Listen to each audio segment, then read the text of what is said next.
Welcome our listening friends. हमारे श्रोता मित्रों, आपका स्वागत है। It's a delight for us to join you once again. एक बार फिर से आपसे मिलना हमारे लिए आनंद की बात है। My listening friends, if you have just joined us, we are continuing in our study of the life of Abraham. मेरे श्रोता मित्रों, यदि आप अभी-अभी हमारे साथ शामिल हुए हैं, तो हम अब्राहम के जीवन का लगातार अध्ययन कर रहे हैं। Today we are going to focus on the freedom that is found in the truth. आज हम स्वतंत्रता पर ध्यान करने जा रहे हैं जो सच्चाई में मिलती है। I read an article which stated that a poll was taken by a widely circulating magazine. मैंने एक लेख पढ़ा जिसमें बताया गया था कि बड़ी संख्या में पढ़ी जाने वाली एक पत्रिका ने एक जनमत सर्वेक्षण करवाया। The poll stated that people lie more now than they did 10 years ago. सर्वेक्षण में पता चला कि लोग आज उससे कहीं ज्यादा झूठ बोलते हैं जितना वो आज से 10 साल पहले बोलते थे। And it says that 7 out of 10 people said that they were dissatisfied with the current standards of honesty. और सर्वेक्षण कहता है कि 10 में से 7 लोगों ने कहा कि वो ईमानदारी के वर्तमान स्तर से असंतुष्ट हैं। Lying is an indispensable social adaptive virtue that we could not survive without it. झूठ एक ऐसा अनिवार्य सामाजिक अपनाया जाने वाला गुण है कि हम इसके बिना जी नहीं सकते। An article entitled "The Truth About Lying" had the following information. एक लेख जिसका शीर्षक था झूठ के बारे में सच, इसमें ऐसी जानकारी थी। In the old view, lying, like other issues of morality, was seen only in black and white. पुराने नजरिए से झूठ को दूसरे नैतिक विषयों की तरह केवल काले और सफेद रूप में ही देखा जाता था। Children were taught that all lying was bad and deserving of strict punishment. बच्चों को सिखाया जाता था कि झूठ बोलना बुरी बात है और इसके लिए सख्त सजा मिलती है। In the new view, नए नजरिए में today some lying is considered normal. आज कुछ झूठ बहुत सामान्य समझे जाते हैं। In fact, a child's first few lies are seen as an important step in developing of self. बल्कि एक बच्चे के पहले कुछ झूठों को उसके विकास में एक महत्वपूर्ण कदम समझा जाता है। I have found some amazing statistics in the research data in another book. मैंने एक और पुस्तक की सर्वेक्षण जानकारी में कुछ आश्चर्यजनक आंकड़े पाए हैं। It says that most people lie. ये कहते हैं कि ज्यादा लोग झूठ बोलते हैं। They lie more than we have ever thought possible before the study. वो इतना ज्यादा झूठ बोलते हैं कि अध्ययन से पहले हमने कभी सोचा होगा कि इतना संभव हो सकता है। But they told us the truth about how much they lie. लेकिन उन्होंने इस बारे में हमें सच बताया कि वो कितना झूठ बोलते हैं। The authors found the following information. लेखकों को ऐसी जानकारी प्राप्त हुई 91% of people lie regularly. कि 91% लोग लगातार झूठ बोलते हैं। The majority of people find it hard to get through the week without lying. ज्यादा लोगों के लिए एक सप्ताह भी बिना झूठ बोले निकालना मुश्किल है। And when it comes to premeditated lies, 1 in 5 cannot make it through a single day without lying. और जब सोचे समझे झूठ की बात आती है तो 5 में से 1 इंसान भी झूठ बोले बिना एक दिन भी नहीं निकाल सकता। They said that men lie more than women. वो कहते हैं कि पुरुष स्त्रियों की तुलना में अधिक झूठ बोलते हैं। And that young men lie more than older men. और जवान पुरुष वृद्ध पुरुषों से अधिक झूठ बोलते हैं। And that unemployed people lie more than those with jobs. और बेरोजगार लोग नौकरी पेशा लोगों से अधिक झूठ बोलते हैं। And that the poor lie more than the rich. और ये कि गरीब अमीर से अधिक झूठ बोलता है। The most frightening findings of all is that 2 out of 3 of the people in this survey believe there is nothing wrong with lying. इन सब में से सबसे भयभीत करने वाली खोज ये है कि इस सर्वेक्षण में 3 में से 2 लोग ये विश्वास करते हैं कि झूठ बोलना कोई बुरी बात नहीं है। How do we as believers in the Word of God face this epidemic? हम परमेश्वर के वचन में एक विश्वासी के रूप में इस महामारी का सामना कैसे करते हैं? An epidemic which is invading the lives of Christians and entering our churches with incredible speed. एक ऐसी महामारी जो अविश्वसनीय गति से मसीहियों के जीवनों और हमारी कलीसियाओं में प्रवेश कर रही है। First, I want to tell you that lying is a stronghold. पहले मैं आपको बताना चाहता हूं कि झूठ एक गढ़ It है। is like an addiction or lust or bitterness. ये एक बुरी आदत या अभिलाषा या कड़वाहट की तरह है। It is like laziness or fear and a host of other strongholds that invade the Christian mind. ये आलस्य या भय की तरह है और उन दूसरे गढ़ों का मेजबान है जो एक मसीह मस्तिष्क पर आक्रमण करते हैं। A stronghold can only be dealt with decisively and ruthlessly.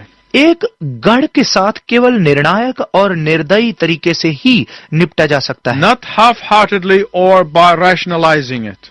न कि आधे मन से या इसे ठीक करने की कोशिश से। As we continue in our series of studies from the life of Abraham, जबकि हम अब्राहम के जीवन से अध्ययनों की श्रृंखलाओं में लगातार आगे बढ़ रहे हैं, we are going to discover that lying was a stronghold in Abraham's life. तो हम पाएंगे कि अब्राहम के जीवन में झूठ एक गढ़ था। First of all, सबसे पहले we find Abraham and Sarah become supernaturally and miraculously younger again. हम पाते हैं कि अब्राहम और सारा अलौकिक और आश्चर्यजनक तरीके से एक बार फिर से जवान बना दिए जाते हैं। She became younger and very attractive as she once was. वो जवान और बहुत आकर्षक बन गई जैसे वो पहले कभी रही थी। Obviously, this supernatural rejuvenation was given to her by the Lord, निश्चित ही ये अलौकिक नयापन उसे प्रभु ने ही दिया था, so that she may be able to give birth to a child. ताकि वो बच्चे को जन्म देने के योग्य हो जाए। But as both Sarah and Abraham became younger again, लेकिन जबकि सारा और अब्राहम एक बार फिर से जवान हो गए, the old strongholds became manifest yet once again. तो पुराने गढ़ एक बार फिर से प्रकट हो गए। Please listen carefully, my friend. मेरे मित्र कृपया ध्यान से सुने। With every blessing comes a temptation. प्रत्येक आशीष के साथ एक परीक्षा आती है। You get into marital problems, you cry to the Lord. आप वैवाहिक समस्याओं में पड़ते हैं और प्रभु के सामने रोते हैं। The Lord answers your prayer. प्रभु आपकी प्रार्थना का उत्तर देता है। The problem is over. समस्या समाप्त हो जाती है। God blesses you. परमेश्वर आपको आशीष देता है। But soon after the blessing, लेकिन आशीष के बाद जल्दी ही you focus on the blessing and forget the blesser. आप आशीष पर केंद्रित हो जाते हैं और आशीष देने वाले को भूल जाते हैं। Or you get into financial trouble या आप आर्थिक समस्या में पड़ते हैं and you cry to the Lord. और आप प्रभु के सामने रोते हैं, Lord, I have not been faithful in the past. प्रभु मैं बीते समय में विश्वास योग्य नहीं रहा, But if you bless me again, I will change. लेकिन यदि तू फिर से मुझे आशीषित करे तो मैं परिवर्तित हो जाऊंगा। The Lord blesses you again. प्रभु फिर से आपको आशीषित कर देता है। But before long, you go back to the old ways. लेकिन ज्यादा समय नहीं बीतता कि आप अपने पुराने रास्तों पर चलने लगते हैं। Here, Abraham and Sarah go toward the Negev for a winter vacation. यहाँ पर अब्राहम और सारा सर्दियों की छुट्टियां मनाने के लिए नेगेव की ओर जाते हैं। And then they decide to take a side trip to the coast of the Gaza Strip to a place called Gerar. और फिर वो फैसला करते हैं कि गाजा के पास से होकर गरार नामक स्थान को चलते हैं। There, they encounter King Abimelech. वहां उनका सामना राजा अबीमेलेक के साथ होता है।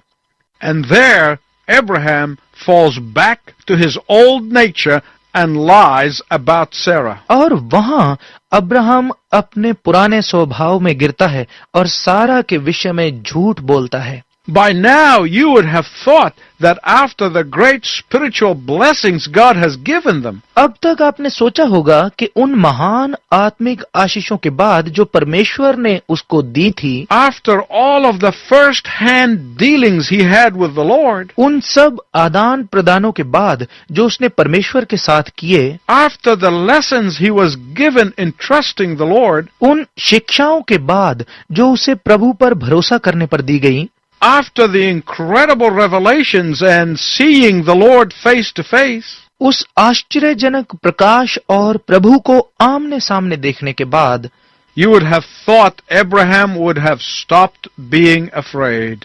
आप सोचते होंगे कि अब्राहम ने डरना छोड़ दिया होगा। Yet once again here, as in Egypt years before, Abraham tries to pass Sarah off as his sister. यहाँ एक बार फिर जैसे सालों पहले मिस्र में हुआ, अब्राहम सारा को अपनी बहन के रूप में पेश करता है। King Abimelech admires Sarah's beauty and takes her to his palace.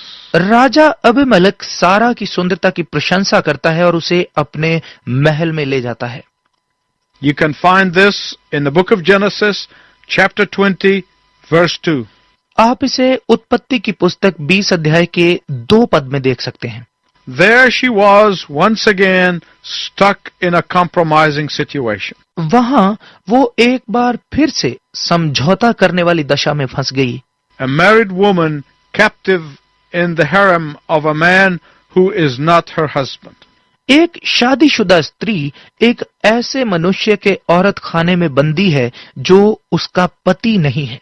Fortunately again, the Lord bails her out before Abimelech could touch her.